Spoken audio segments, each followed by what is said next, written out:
বউ বানানোর স্বপ্ন দেখিয়ে একটা মেয়ের চরিত্র নষ্ট করাকে বর্তমান যুগে রিলেশনশিপ বলা হয়। স্বামীকে খুশি করার জন্য রূপের প্রয়োজন নেই।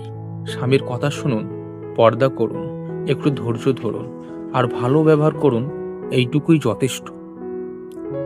স্বামী চাই স্ত্রীর মধুরতা, ভালোবাসা, রং ঢং, সৌন্দর্য, হাসি তামাশা, রসিকতা ইত্যাদি শুধুমাত্র সেই উপভোগ করবে।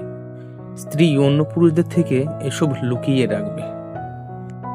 নারীর দেহে কোনো পুরুষের হাত লাগলে রাসূলুল্লাহ সাল্লাল্লাহু আলাইহি ওয়াসাল্লাম বলেন, যদি কোনো নারীর দেহে কোনো একটা অংশে পুরুষের হাত লাগে বা স্পর্শ করে, তবে ওই জায়গার জন্য জাহান্নামের আগুন নির্ধারণ হয়ে যায়।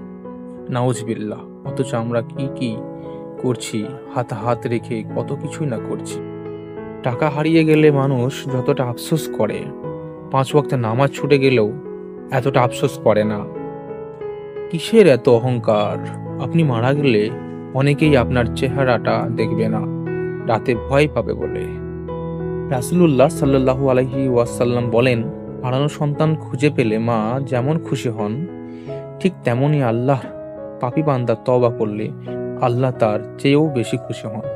সুবহানাল্লাহ। মেয়েদের ডিভোর্সের অন্যতম কারণ হলো অতিরিক্ত জেদ, পরকীয়া, স্বামীর মুখে মুখে তর্ক করা ও বাবার বাড়ির কুপরামর্শ। ভালোবাসা কাকে বলে জানো? আল্লাহকে না দেখেও প্রতিটি সিজদাতে অনুভব করি আমরা। হ্যাঁ, এটাই হলো ভালোবাসা। সময় ধরে রাখা যায় না, কিন্তু সময় মনে রাখা যায়।